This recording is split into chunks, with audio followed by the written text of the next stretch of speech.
Vermikompos adalah memang pupuk kandang, tetapi pupuk kandang yang premium. Pupuk vermikompos ini bisa berperan mungkin triple ya, bisa sebagai pupuk dasar, yang kedua bisa sebagai media tanam, yang ketiga sebagai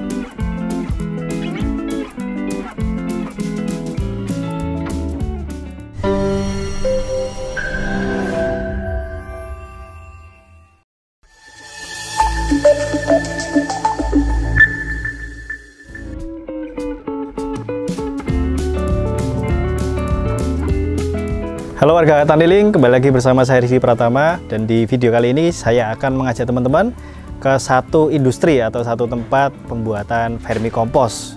Vermikompos ini apa? Nanti kita tanya ke Pak Guntur. Oh ya, perkenalkan, ini adalah Pak Guntur, salah satu manajemen dari PT BCL, Bunga Citra Lestari.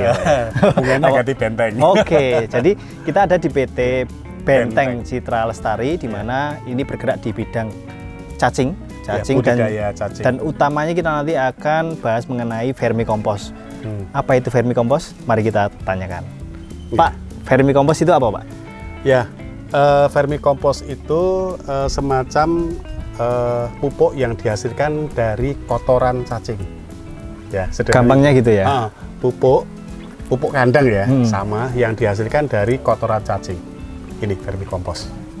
Cuman sesederhana itu ya? Iya. Tapi asal teman-teman tahu, manfaatnya banyak banget. Nanti kita akan bahas di akhir video. Kita ini fokus ke ini, Pak. Caranya gimana sih membuat vermikompos itu? Kita mulai dari kandangnya cacing dulu nih, Pak. Ya. Iya. Oke. Kalau boleh saya ambilkan sedikit. Ini kalau kita lihat ini adalah casing ya. Casing kalau dalam bahasa casingnya. Casting ya. Itu casing. Casing ini ya murni, ini adalah murni kotoran cacing.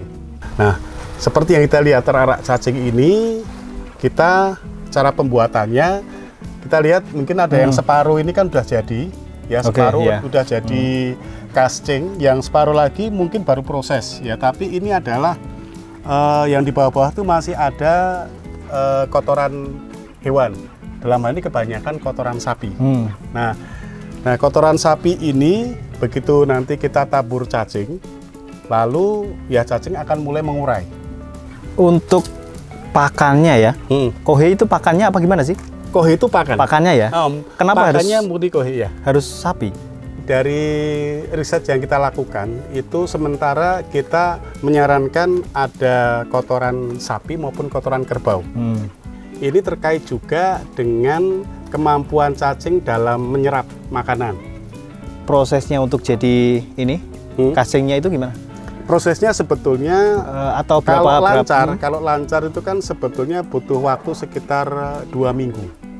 Cacingnya, Pak, sekarang cacingnya yang dipakai jenis apa? Cacingnya yang kita pakai itu Lumbricus rubellus. Keunggulan dari vermikompos dari Lumbricus rubellus adalah yang pertama itu mengandung pH yang tinggi. Ya basah ya, sekitar 8 mungkin sampai 8,3 8,4. Nah, yang kedua, vermikompos ini kan juga mengandung unsur hara mikro yang dibutuhkan ya, NPK itu. NPK ya kurang lebih itu mengandung di atas 1%. Ini. Jadi yang ketiga, dengan demikian ketika nanti kita aplikasikan, kita tidak perlu khawatir overdosis sebagaimana yang kalau itu di pupuk yang sintetis. Nah, ini. Nah, yang terakhir, yang keempat, tentu saja vermikompos adalah memang pupuk kandang, tetapi pupuk kandang yang premium. Yang intinya kelasnya kan udah kelas. Iya, lebih tinggi daripada. Tinggi lah ya. Nah, begitu. Tapi dengan catatan pupuk vermikompos yang diolah. Ya kan? Yang diolah. Kalau langsung gini kita aplikasikan ke tanaman. Oh, ini belum jadi artinya? Ini masih bahan baku. Masih bahan baku. Ya kan? Belum langsung bisa diaplikasikan. Karena apa? Mungkin di sini masih mengandung banyak, mungkin ya bakteri, ya kan. Kemudian ada dari kotoran hewan itu, mungkin di situ masih ada telur-telurnya, telur-telur lah. Begitu nanti kalau nanti kita proses dengan cara pemanasan misalnya, itu kan nanti akan mengurangi banyak unsur-unsur yang membahayakan bagi tanaman. Oh ya, ini tadi saya kira udah jadi tinggal tebar gitu aja Pak. Enggak, jadi tapi prosesnya bisa kita lihat ya? Oh nanti bisa, silakan bisa ya? Nanti Oke. prosesnya bisa kita lihat dari bagaimana dari apartemen cacing ini nanti kan kita pindah ke bagian produksi pengolahan pupuk sampai kemudian menjadi pupuk yang siap untuk dijual. Oke, siap. Gitu. Pak, daripada berlama-lama di sini kasihan nih. Kita ganggu tidur siangnya para cacing. Kita pindah ke tempat pengolahan dan ini bahkan bahan bakunya udah jadi diolah menjadi vermicompost yang premium gitu, Pak. Iya. Monggo, di mana tempatnya? Nanti kita geser, coba nanti saya kode dulu sana sudah siap belum? Oke. Yang sana. Ayo Oke. teman-teman, ikuti saya.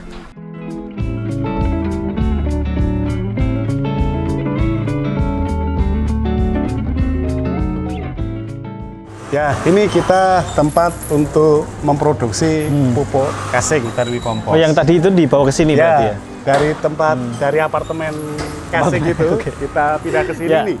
Ini kita pertama akan kita saring di sini. Ya kan? Oh, ini mesin penyaring. Kita saring, kemudian hasilnya seperti ini. Oke. Terus dari setelah kita ayak, lalu kita masukkan ke pemanas. Nah ini kan ada. Ini kayak open gitu Pak, buku, ada itu, kompornya kan? Ya, prinsipnya kan tadi udah saya katakan. Nah.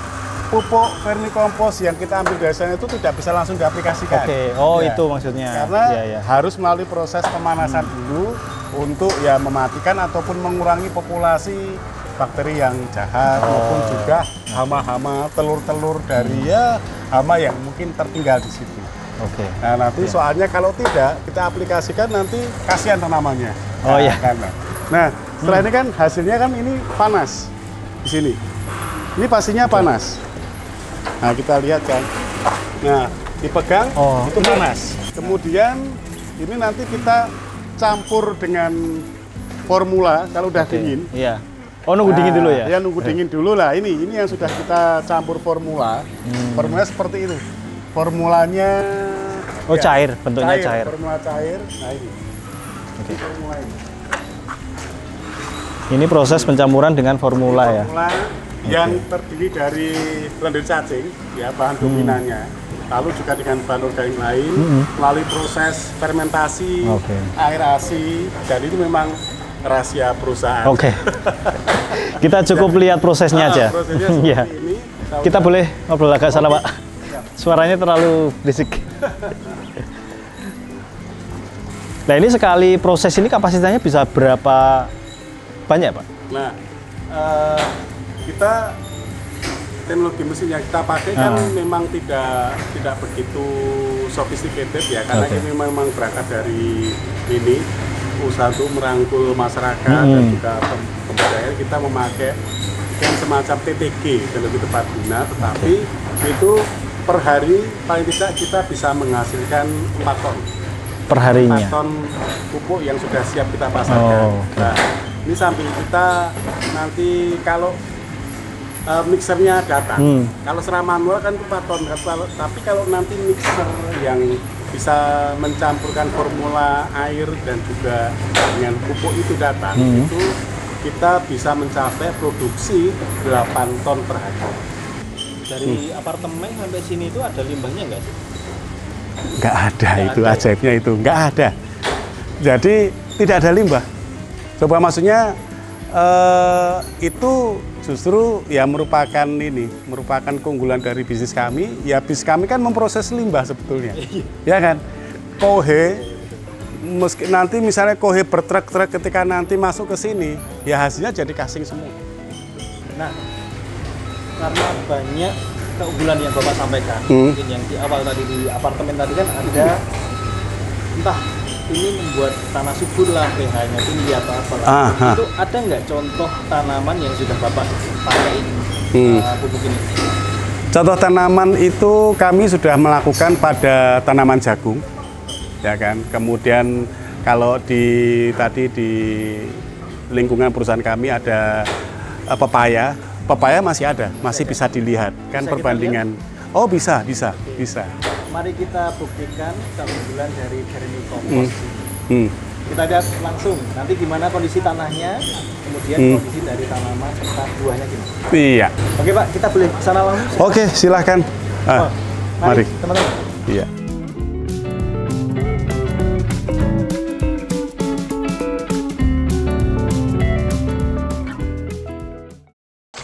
Jika Anda peternak sapi, domba, ikan, dan ayam, kini Anda bisa memasarkan dan menawarkan produk-produk peternakan di Taniling loh. Yuk, download aplikasi Taniling di Google Play.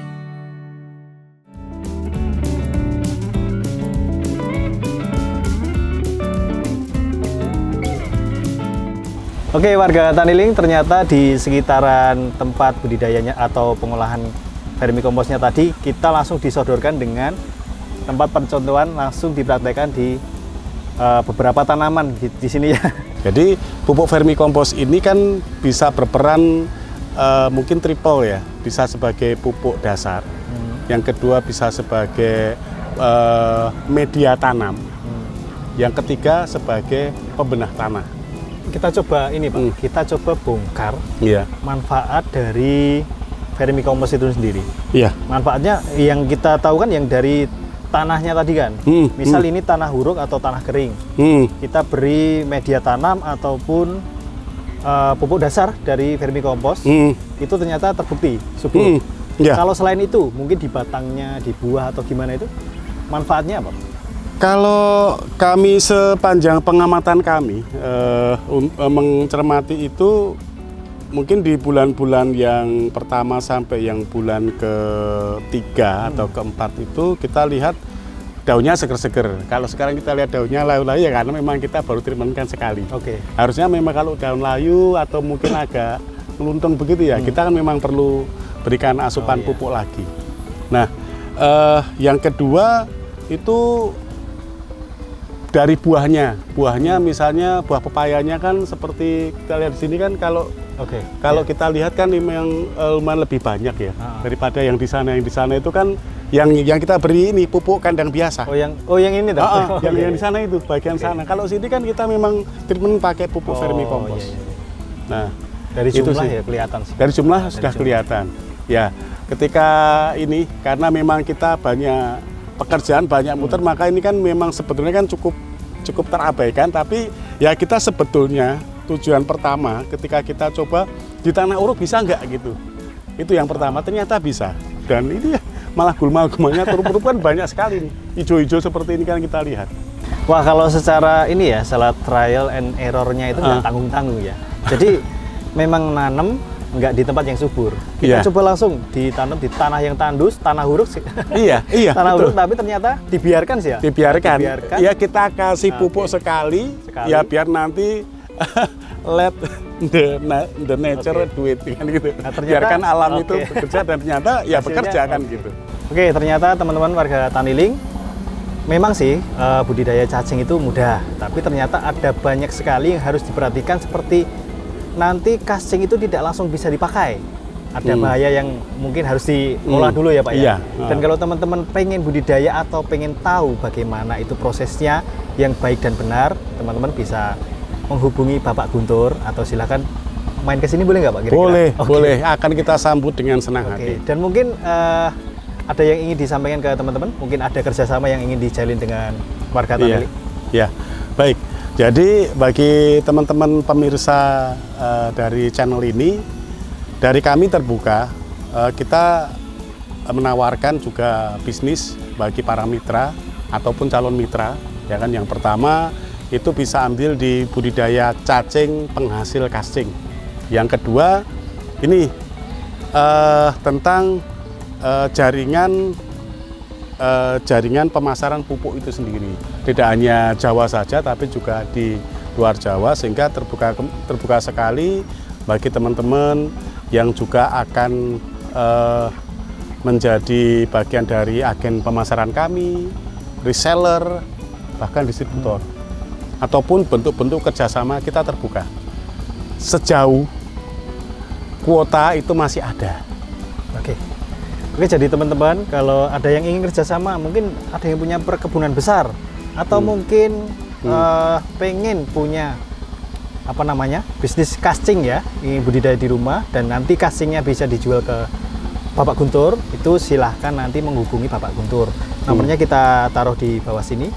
Nah, teman-teman pastikan sudah subscribe channel Taniling TV. Nanti siapa tahu kita ada kesempatan untuk membahas mengenai budidaya cacingnya. Jadi silahkan yang belum subscribe, klik tombol subscribe. Dan nanti yang pengen langsung main ke sini silahkan, tapi WA dulu ya, WA dengan Pak Guntur dulu ya. Oke, mungkin gitu dulu Pak Guntur. Terima kasih banyak. Sama-sama. Siapa tahu nanti di lain kesempatan kita bertemu lagi untuk membahas budidaya cacing. Dan terima kasih pada warga Taniling. Jangan lupa like, komen, dan subscribe channel YouTube Taniling TV. Apabila ada salah, kami mohon maaf. Salam Taniling TV. Bisnis Agri tak pernah mati.